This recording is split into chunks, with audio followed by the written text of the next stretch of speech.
مخاطبین از رسانه پشت ماجرای فیلم استاندار سابق یادتونه یعنی تیم زنه میگه که منم داشتونی رو های گلزار جابجا کرد.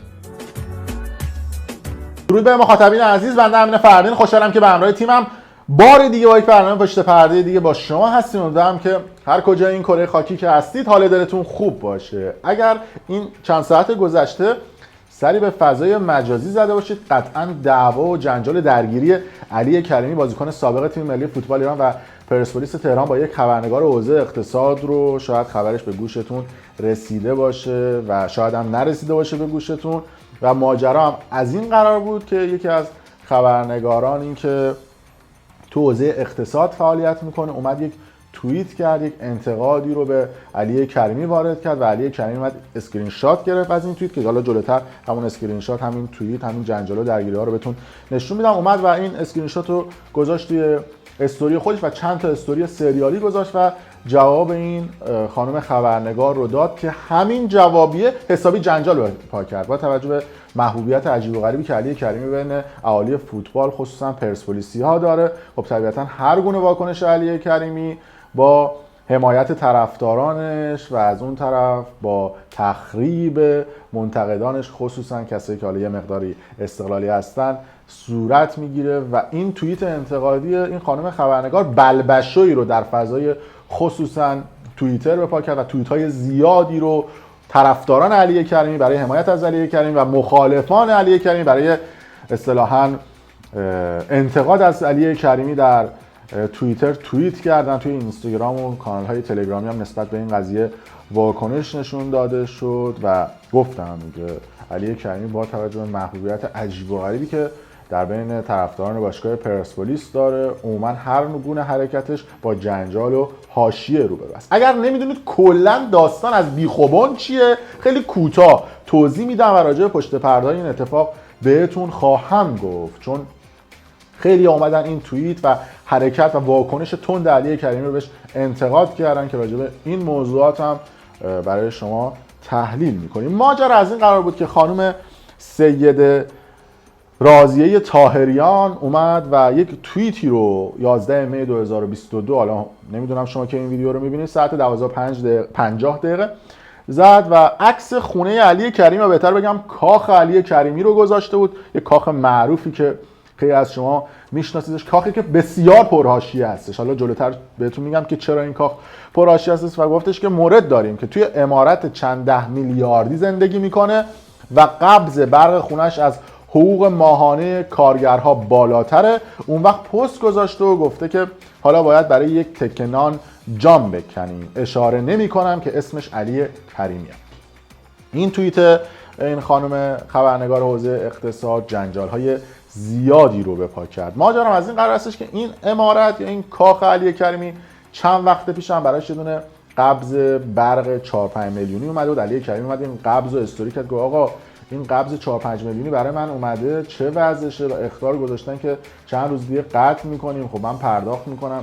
و اون قبض برق هم جنجال زیاد داشت که قطعا خودتون میدونید که یه دو منم گفتن که قبض برق خونه علی کریمی از حقوق ما بیشتر، من معلمم 4 میلیون حقوق میگیرم، این 4 میلیون 600,000 تومان پول برقش اومده. اون موقع همین هلوهوش پول برق علی کریمی اومده بود و گفتن که علی کریمی برای این کاخش 52 میلیون تومان یارانه و سوبسید گرفته که اینجا هم اشاره کرده بود این خانم خبرنگار که گفته که طرف قبض برقش فلان قد اومده، چون علی کریمی چند روز پیش یه دونه استوری گذاشته بود و گفته بود که حالا باید برای یک تکه نان جام بکنم. گفته بود که بابا تو که تو کاخ زندگی میکنی و وضع توپ چت داری همچین استوری رو میذاری. علی کریمی اومد و این توییت رو اسکرین شات گرفت و گذاشت توی استوری خودش و جواب این خانم رو داد. بریم استوریای علی کریمی رو ببینیم برای اون کسی که کلا از بیخوبان نمیدونستن ماجرا از چه قرار هستش. گفته که افتخار میکنم که با عرق ریختن برام خانواده‌ام یک خونه درست کردم. برای خانواده‌ام اشتباه نوشته، یک خونه درست کردم، نه مثل امثال شما که با رانت و 1000 تا کثافتکاری شکمتون رو سیر میکنید. تو اگه واقعا بویی از آدمیت برده بودی یک سرچ میکردی که من درآمدم از چه طریقی بوده. پتتون خیلی وقتی رو شده مادام. در ضمن علی آقا بگو دهنت عادت بکنه، چون خط آخر نوشته بوده که اشاره نمیکنم که اسمش علی کریمیه و گفته که البته امثال شما خوب بلدین توی این وضعیت نونتون رو در بیارید. خوب، دفعه بعد که خواستی از این تکنولوژی استفاده کنی با یک بزرگتر مشورت کن. دونه‌ای چقدر فاکتور میکنید برای این طور کارها؟ با چه قیمتی همه چی رو زیر پا میذارید؟ فی بدید، شاید ما هم بیشتر بدیم که کلا سرتون نره. اینجا اشاره کرده چون یه سری از این سایبری هستن تو توییتر بابت هر توییت پول میگیرن و شاید حالا اینجا علی کریمی به این قضیه اشاره کرده و گفته که من که توی فضای توییتر نیستم ولی شنیدم کامنت و ریتوییت از لایک بیشتر باشه خیلی بده و گفته که من که مقصدم خاک، شما مقصدت کجاست؟ چند تا استوری سریالی گذاشته بوده و نسبت به این قضیه واکنش نشون داده علی کریمی. این واکنش علی کریمی جنجال‌های زیادی رو به پا کرد. مخالفان علی کریمی بر این باور هستن که علی کریمی باید صبر خودش رو بالا ببره، با یک انتقاد ساده خبرنگار نباید اینجوری واکنش نشون بده.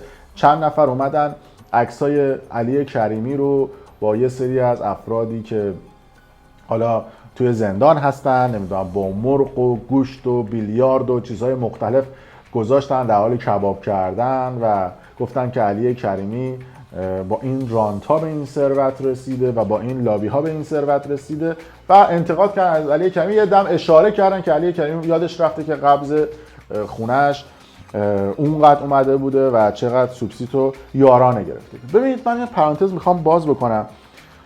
به هر دو طرف میشه حق داد، اما همیشه باید نسبت به یک قضایایی رسانه ها شفاف سازی بکنن و این نوع انتقادات رو من از کمکاری و رانت یک سری از خبرگزاری های داخل ایران میدونم. خب معلومه وقتی خبرگزاری فارس میاد ضد علی کریمی خبر میزنه که علی کریمی یارانه 52 میلیونی گرفته برای پول برقش، وقتی ما دور خبرگزاری فارس رو تو سایت میبینیم که بالا تا پایینش تبلیغ وزارتخونه، نمیدونم نیروی تبلیغ فلان وزارتخونه است، خب معلومه در طرفداری اون وزارتخونه رو بکنه. اما هیچ کس نمیاد بگه که آقا مگه علی کریمی رفته اونجا قبض برق خونه‌شو شخصا برده پیش وزیر گفته داداش به من سوبسید بده یا به من یارانه بده؟ یک پروتکلی وجود داره، همه مردم طبق اون پروتکل یارانه دریافت میکنن. علی کریمی هم نسبت به این قضیه مستثنا نیست. حالا چون توی کاخ داره زندگی میکنه، چون توی یه دونه عمارت داره زندگی میکنه، چون خونش بزرگه، خب طبیعتا پول برق بیشتری هم براش میاد و باید پول برق بیشتری هم بده.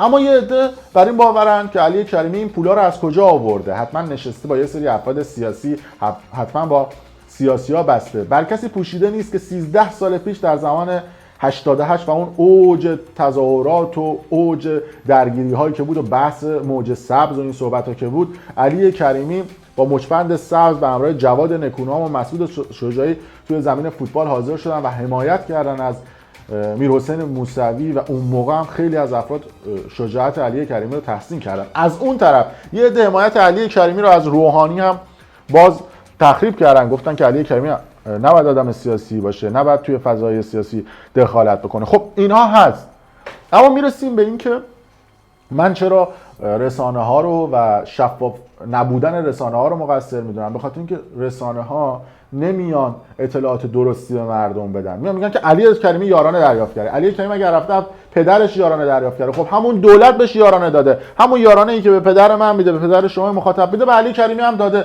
به جای اینکه برن یقه وزارت نیرو رو بگیرن، به جای اینکه برن یقه اون سازمان هدفمندی یارانه ها رو بگیرن که آقا شما چرا این یارانه رو دادی، میره به اون طرف میگه چرا تو این یارانه رو گرفتی، صورت مسئله رو برعکس میکنن.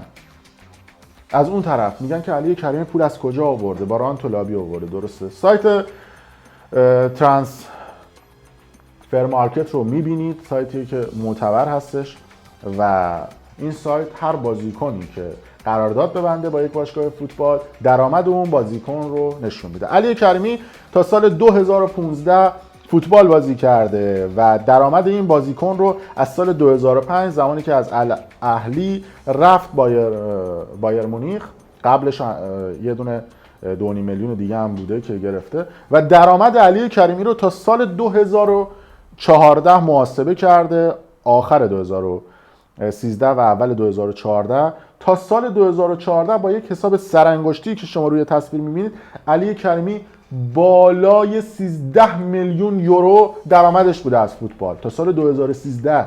13 میلیون یورو. اون موقعی که یورو هولوش نمیدونم چقدر بود، 2-3 هزار تومان بود. بعد اون موقع تازه ملک اونقدر گرون نبود، پراید 4 میلیون 3 میلیون بود، مثلا الان 200 میلیون نبود. یک بازیکن فوتبالی که اینقدر درآمد داره اون سالا بیشتر از الان درآمد داشتن، اون موقع 13-14 میلیون یورو درآمد داشته. خب معلومه این آدم باید بره توی همچین کاخی زندگی بکنه. خیلی از بازیکنان فوتبال خودشون رو بستن بعد از جام جهانی و رفتن تو تیم‌های اروپایی بازی کردن. الان سردار آزمون یا مهدی طارمی هر کدومشون یه قرارداد ببندن و جابجا بشن، مهدی طارمی مثلا بره اس میلان یا همین سردار آزمون که همین لورکوزن بغل ماست، هر کدومشون بالای 5-6 میلیون یورو درآمدشون خواهد بود در سال. حالا رقماشون یه مقداری بالا پایین داره، برید تو سایت ترانسفرمارکت میتونید ببینید. و از اون طرف اشاره بکنیم آقا به اصطلاحاً جام هایی که علی کریمی گرفته، موفقیت هایی که علی کریمی به دست آورده. حالا من اینجا امیدوارم که پیدا بکنم. بله، بهترین بازیکن مسابقات غرب آسیا سال 2000، بهترین بازیکن ماه جهان آسیا و بهترین بازیکن تو چند سال مختلف بوده. آقای گل جام ملت‌ها بوده، بهترین نامزد بهترین بازیکن سال 2005، نمیدونم عضو 11 بازیکن منتخب جام ملت‌های 2006. یعنی میگم خیلی موفقیت علی کریمی به دست آورده و بابت هر کدوم از این موفقیت هم پاداش دریافت کرده، هم پول گرفته. خب معلومه این آدم با اون همه پولی که به دست آورده میتونه بره همچین کاخی بخره. اون نخره من بخرم، شما بخری. موقعی که تو آلمان بازی میکرده بار خودش رو بسته رفته تو ایران کاخ گرفته، برای خودش خونه خریده. خیلی اینجوری هستن. و از اون طرف حالا یه شخصی که شرایط مالیش خوبه، پولداره، وضع مالیش خوبه، میاد حمایت میکنه از آدم‌هایی که نمیتونن شرایط اقتصادی خوبی داشته باشن، وضع مالیشون بده. این بده، جرمه. خانم خبرنگار، من میخوام بگم که اگه میخواد یه خبرنگارم انتقاد بکنه، بعد انتقادش نسبت به یه قضیه منصفانه باشه. بله، شما میتونی بیای به یه شخص ایراد بگیری که آقا تو رانت کردی، لابی کردی، دزدی کردی، تو فلان منطقه تهرانی آقازاده ای، تو نمیخواد حرف از فقرا بزنی، اون بحثش درسته. ولی یکی مثل علی کریمی که درآمدش تو اینترنت هم هست، حالا این تازه درآمدهای فوتبالیش بوده، درآمدهای غیر فوتبالیش و اسپانسر بودنش رو نمیدونم، تبلیغاتی که کرده و جای مختلف درآمد داره و بیزینس‌های مختلف مجموعه ورزش رو ول کنید. این چیزی که حالا به قول خودمون میشه دو تا چارت حلال فوتبالیش. سوال اینه دیگه. حالا یه آدمی که به قول خودتون سلبریتی داره از غم مردم میگه، یه عده ناراحتید. نگن، یه عده میگن چرا گفتید، بگن، یه عده میگن چرا گفتید این اتفاق افتاده. کی گفته کسی که پول داره باید نسبت به اتفاقاتی که دور و بر جامعهش اتفاق میفته بی تفاوت باشه و صحبت نکنه؟ چون اون طرف توی کاخ نشسته، چون اون طرف توی یه دونه عمارت میلیاردی نشسته، یعنی تو زندگیش گشنگی نکشیده، یعنی تو زندگیش بیپولی و بدبختی نکشیده. نه، اینجوری‌ها نیست. خیلی از آدمایی که به موفقیت رسیدن، خیلی از آدمایی که به پول رسیدن، قطعاً توی زندگیشون مشکلات و سختی و بیپولی‌ها و این چیزها رو تحمل کردن و تجربه کردن. هر آدم پولداری دلیل بر این نمیشه که پولش رو از رانت و لابی و دزدی به دست آورده باشه. هر آدمی که پول داره دلیل بر این نمیشه که با یک آدم گنده نمیدونم سیاسی گشته باشه با رانت و لابی. این چیز مشخصه دیگه از کجا در اومده. بعد شما میتونم عکسش کنار سیخ کباب و عکسش کنار توی میز بیلیارد رو میذاری، میگی طرف با رنج و مشقت به این پول رسیده. نمیفهمم واقعا. در صورت مرسی که تا این لحظه با ما بودید و من خودم حتی از علی کریمی انتقادم کردم قبلا، اون باری که کوچولو با تتلو هم درگیر شده بود. یعنی آدم جایی که نسبت به یه شخصی بخواد انتقاد بکنه میکنه و جایی هم که بخواد از یه شخصی حمایت بکنه انجام میده. من سعی میکنم که به نسبت به این قضیه منصفانه نگاه بکنم و دو طرف قضیه رو ببینم. این حملاتی که به علی کریمی میشه چون این آدم پول داره، چون این آدم تو کاخ میشینه، باید بهش حمله بشه. نه، به نظر من این انتقاد بیجا. این نظر شخصی منه. در صورت دوست دارم شما هم کامنت بذارید، نظراتتون رو بگید و ممنون که تا این لحظه با ما هم بودید. اگر دوست داشتید کانال یوتیوب برنامه پشت پرده رو هم سابسکرایب کنید.